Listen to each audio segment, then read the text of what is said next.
I started watching a show several months ago at the recommendation of one of my kids, and I have to disclaimer up front, this is not a show that I'm going to recommend to you because it has some things in it that would be considered by many to be grossly inappropriate. It has a gratuitous use of the word, of the F word, uses it probably more times per episode than I hear it, like in a course of a year. My wife, who teaches high school, assures me that it probably gets through about second period in an episode. The show is Ted Lasso. It's on Apple Plus. It's won Emmy Awards. It's a story of a football coach, an American football coach, who gets hired to coach a European football team. And if you know anything about football, those are not the same sport, right? We call the football in Europe soccer. And Ted is hired to coach the European football team by a vengeful ex who got the football team in a divorce, and it's the only thing that her husband loves, so she wants to ruin it.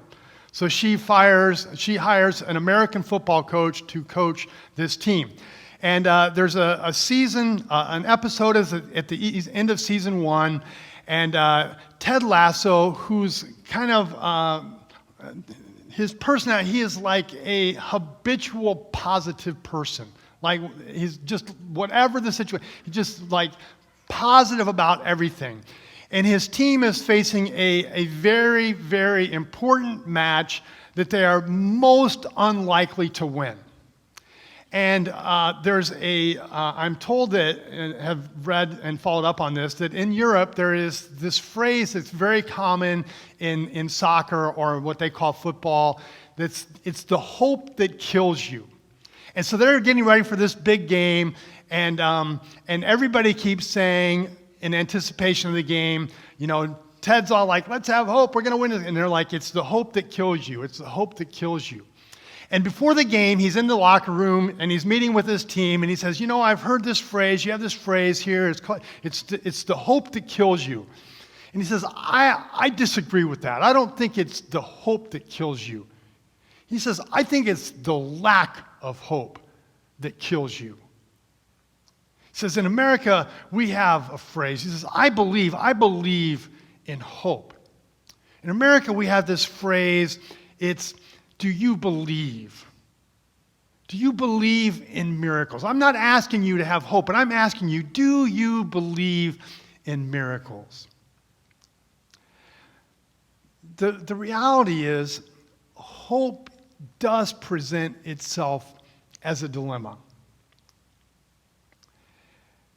You don't have to live very long, right, to have had the experience of wanting something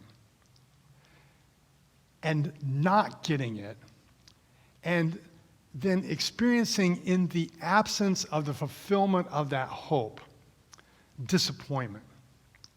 And some of the things that we hope for and we don't get are things that are pretty trivial, and so it's not a big deal. But some of the things that we hope for, they're life-altering. And when those hopes aren't fulfilled, that there's heartache and heartbreak that comes along with that. Solomon, the wisest person who ever lived, says, hope deferred makes the heart sick. He's actually admitting it, right? When we have a hope and that hope is not fulfilled, when that hope, we've been waiting and waiting and waiting and waiting and waiting, and that hope is not fulfilled, that there's a sickness that comes with that. And if you've had that experience, and I think most of us have, right? If you've had the experience of hoping for something and it's been deferred, and you've experienced that heart sickness, that hope sickness, that over time we learn as human beings to moderate that hope, right? To not hope for too much, to not hope too deeply.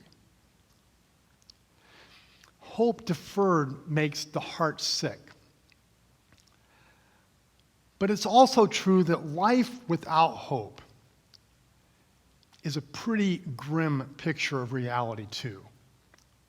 Over the last couple years, we've been through a lot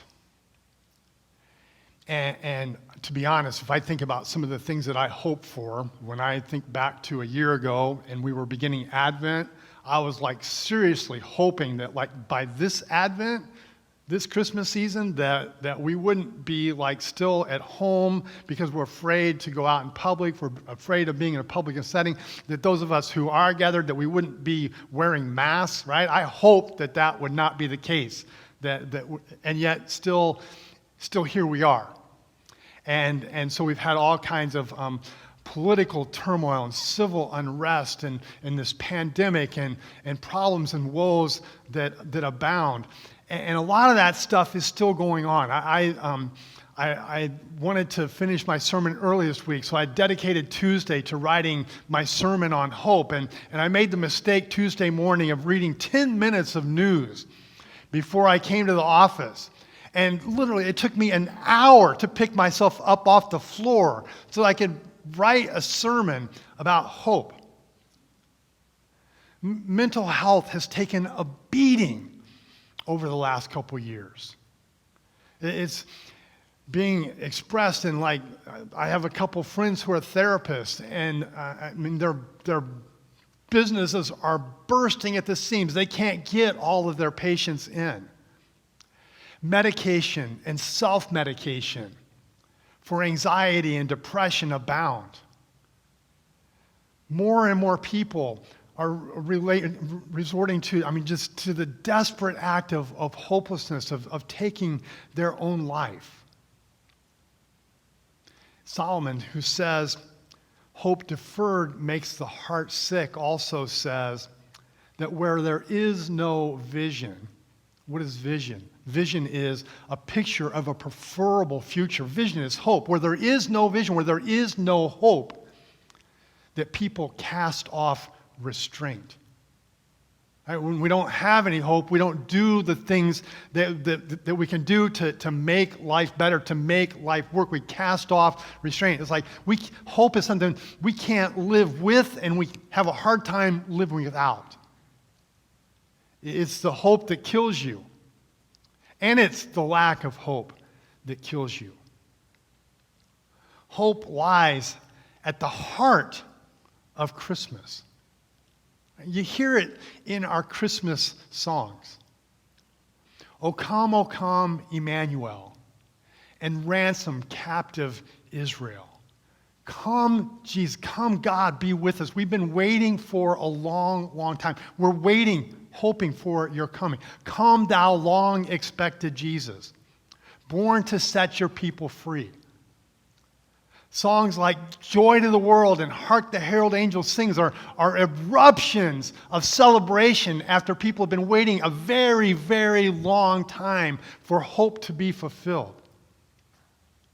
I want a hippopotamus for Christmas. All I want for Christmas is my 2 front teeth. I'm dreaming of a white Christmas. I want to dream of being home for Christmas. Right? All of that, we sing about hope, about waiting, about longing. You find it in the Christmas stories.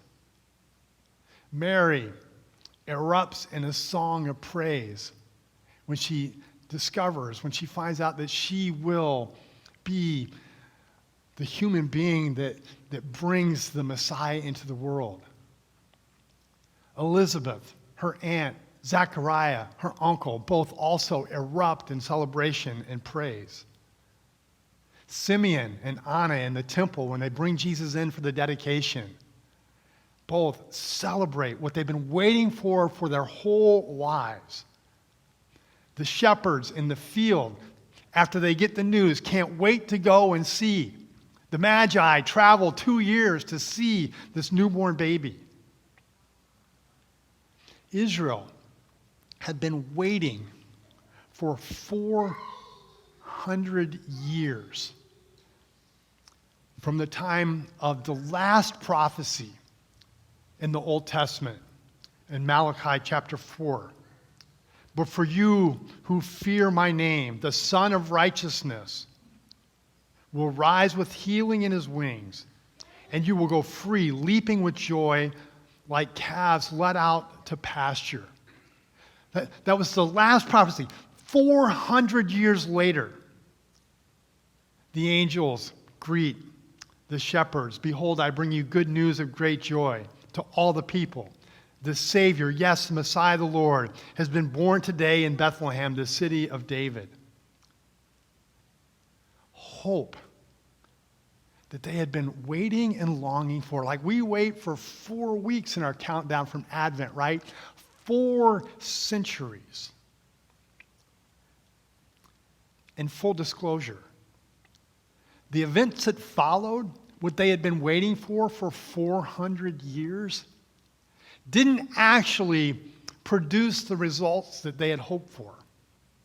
In a very telling scene, Jesus was born amidst all this joy and celebration in the field, and he grew up and went to the temple as a boy, and there's a great story there, and then his ministry, but his ministry ended with his crucifixion and death and being laid in a tomb. And so on that Easter morning before the resurrection, you find his disciples who are now had gone to Jerusalem expectantly and now are returning home, saying, we had hoped that this was the one who was going to redeem Israel. We had hoped that this was the one. But even then, even after the birth of Jesus, right, the hope was still something that was laying in the future. Disappointment. We celebrate Christmas and the Christmas season as a series of festive activities, of decorations and parties and carols and gifts. And we go through the season all building up to the celebration of Christmas Day.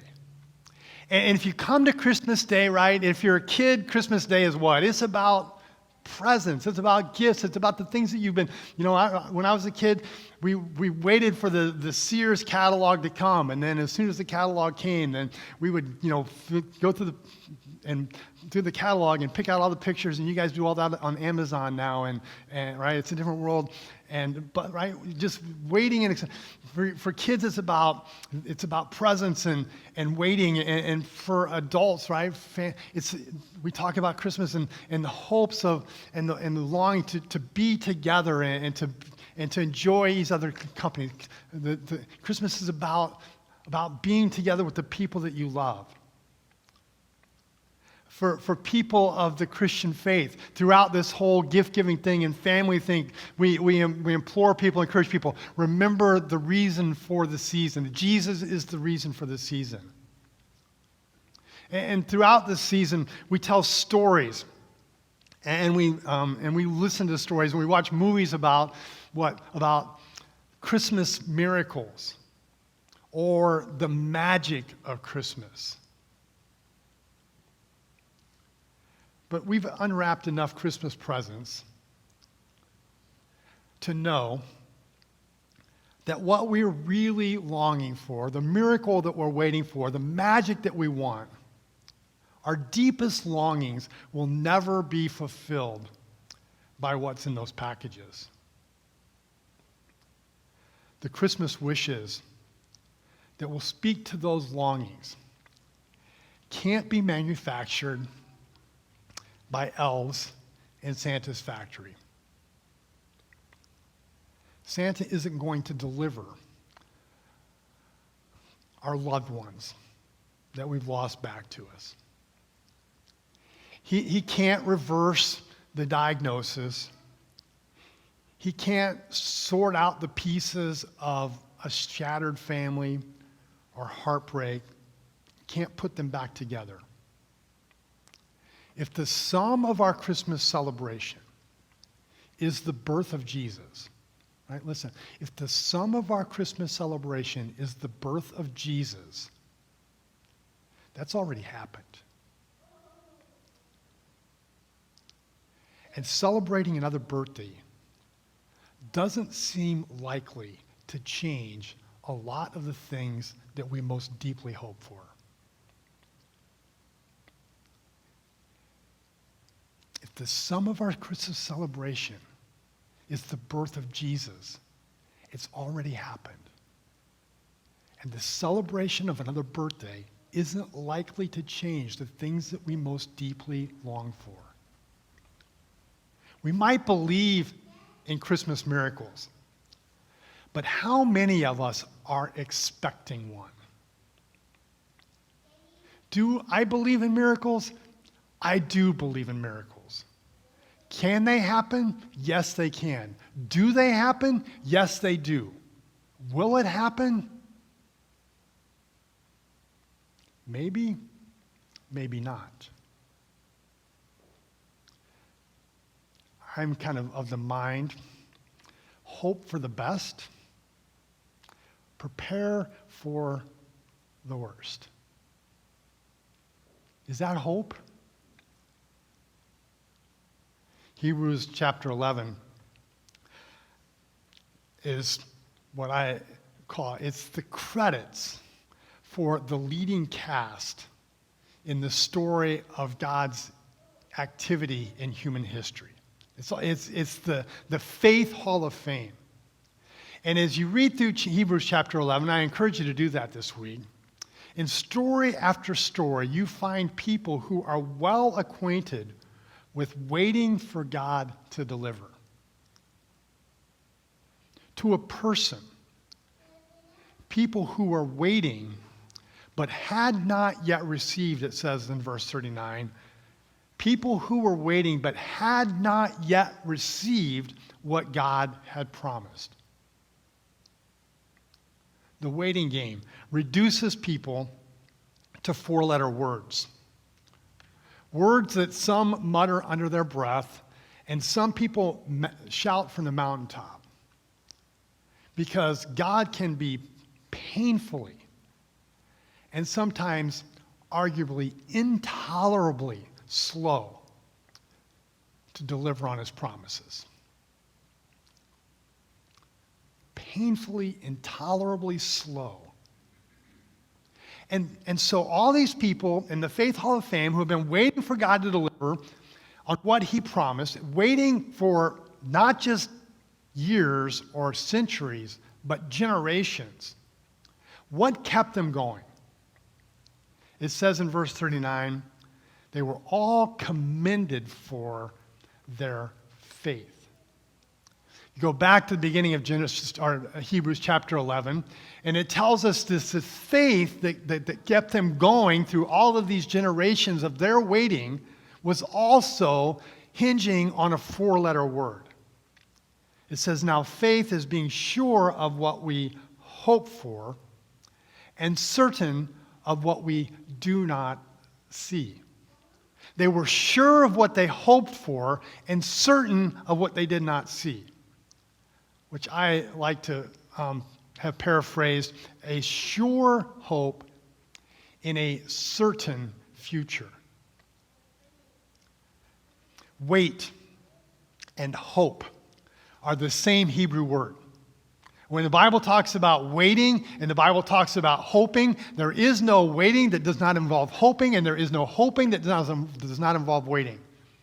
In Isaiah chapter 40, those who wait upon the Lord will renew their strength. Those who hope in the Lord will renew the same passage. Waiting and hoping are synonymous. Hebrews says this sure hope in a certain future was what sustained these heroes in their faith. One by one, if you go through. It's why Abraham, the father of faith, left his home and went to a land that he did not live in, that he believed that there a city would be built that would be populated by his descendants. Even though he was an old man and his wife was an old woman, far beyond childbearing years, that would be populated by his descendants from his own seed and from his wife.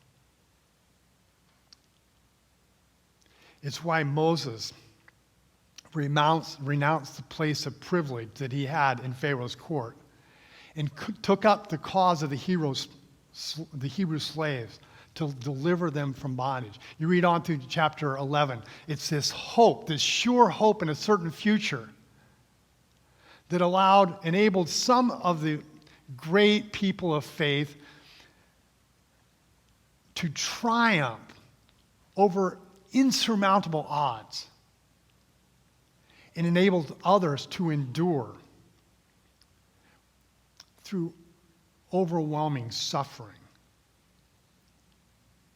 They were sure of what they hoped for.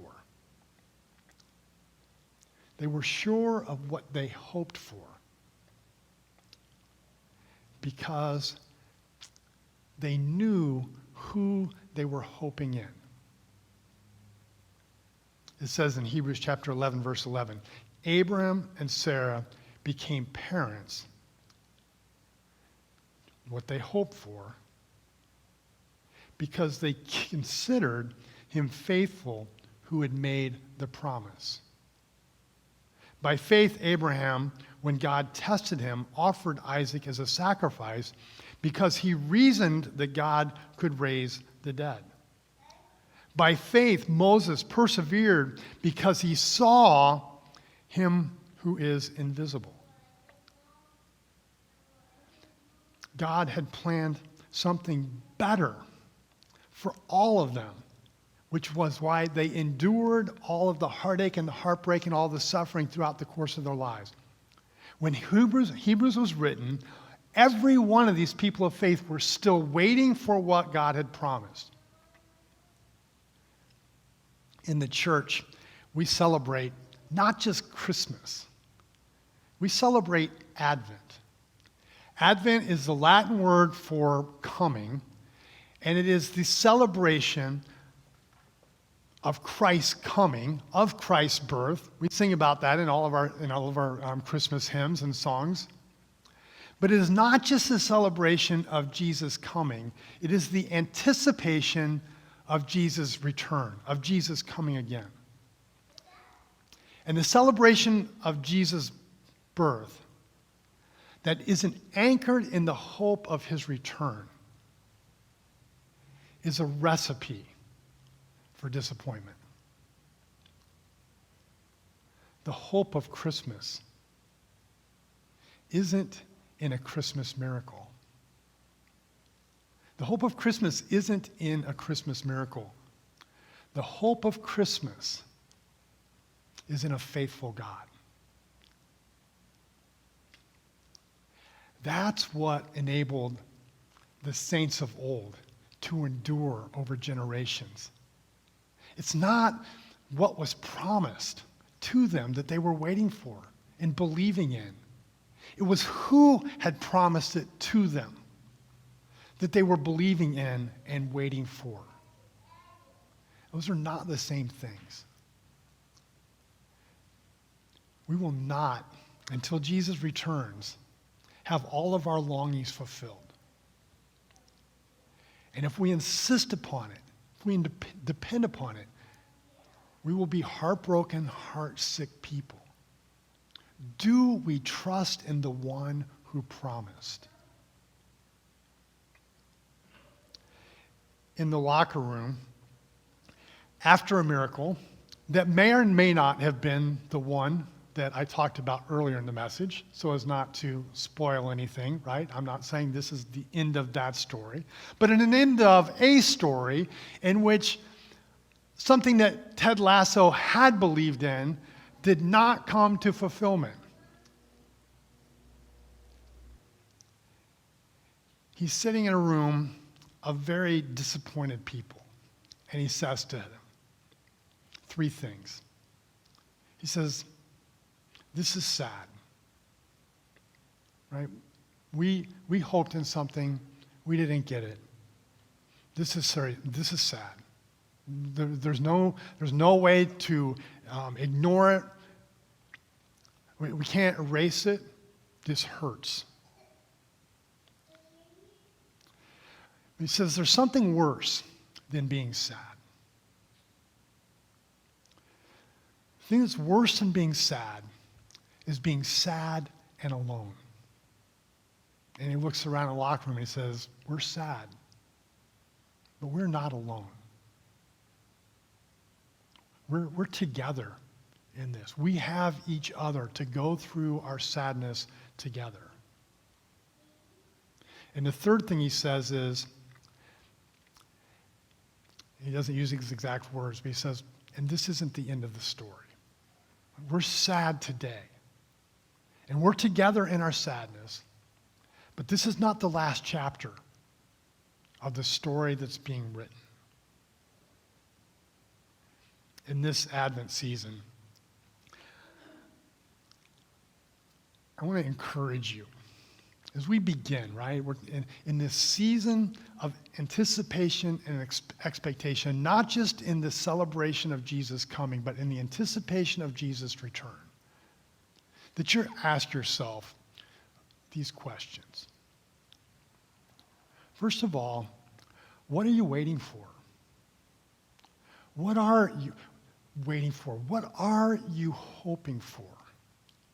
And are you in a place where your hopes have been dashed for so long or so many times that you're not hoping for much of anything anymore? Maybe just to make it through another day. Maybe just to making it through the weekend. Maybe just to making it through the holidays. What are you waiting for? And in that question, to be willing to say, you know what? This hurts. This has been a hard, hard season for a lot of people. And all of us have been touched by it in some way, shape, or form. And it's not just this season, right? It's life. It's the world that we live in. It's hard sometimes to push on, to go through. What are you waiting for? And the second question is this: who are you waiting with? Too many of us are waiting alone. And it's not the hope that will kill us, but waiting alone can do a big number on us. And I think one of the things that I've observed happening over these last couple of years and all the hardship and all the heartache is that it's given us an excuse to not do all the things that we don't want to do. It's like, I maybe should go, but I'm not going to go. Because it's just easier to stay home. It's just easier to not connect. And we've gotten so used to it for many of us, especially those of us who tend to be introverted anyway, that we don't do things that we probably really need to do. We're not pushing ourselves out because we have an excuse to stay home. We have an excuse to hold back.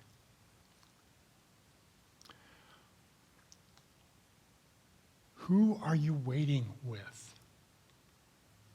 Hebrews chapter 10 is same context, right? From this Hebrews Faith Hall of Fame. So we have this hope. It said, let us hold unswervingly to the hope we profess. Why? Because he who promised is faithful. Our hope is not in what we're hoping for. Our hope is in the one who promised it. He who promised is faithful.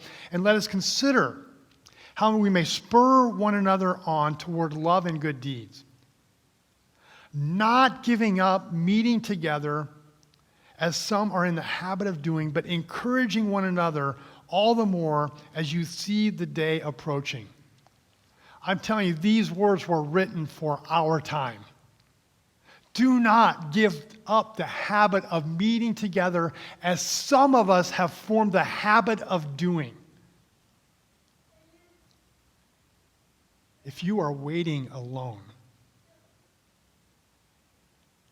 stop. Cry out for help. Call someone. Ask someone to meet you in whatever context, whatever environment you are even a little bit comfortable in. Do not wait alone.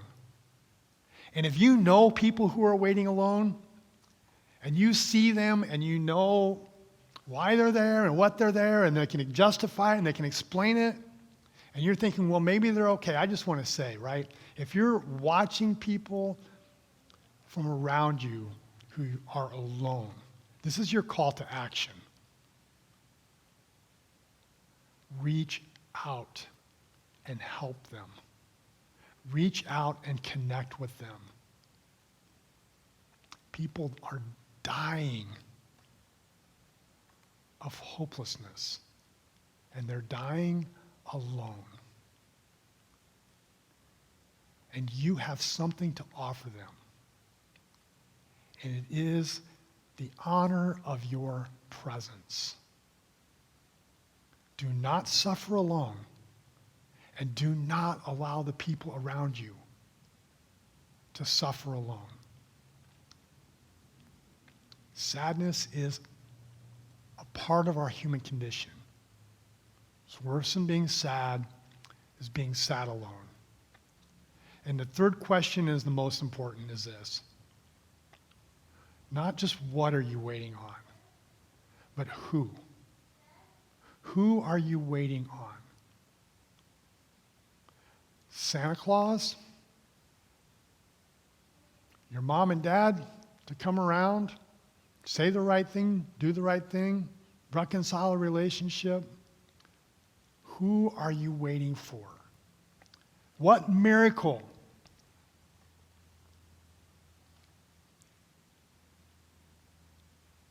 is your heart sick over?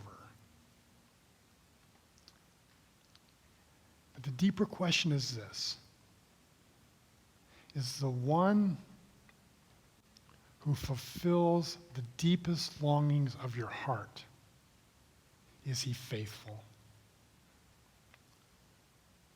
Because if the one you are waiting for is faithful, whatever he delivers, Hebrews says, will be better than anything you hoped or imagined.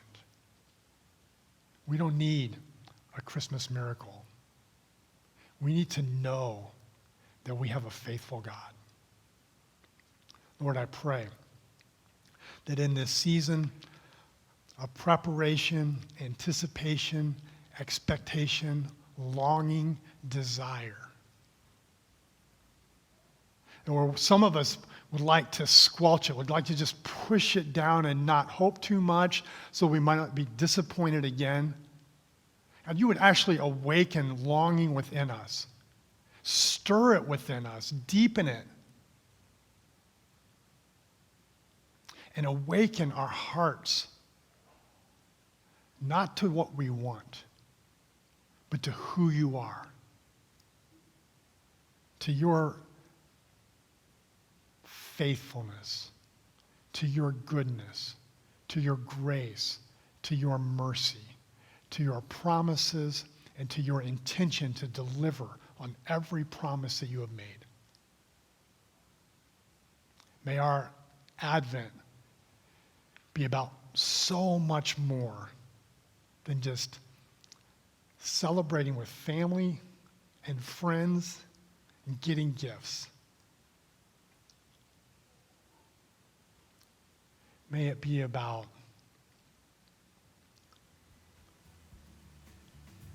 a sure hope in a certain future, because the one who promised is faithful.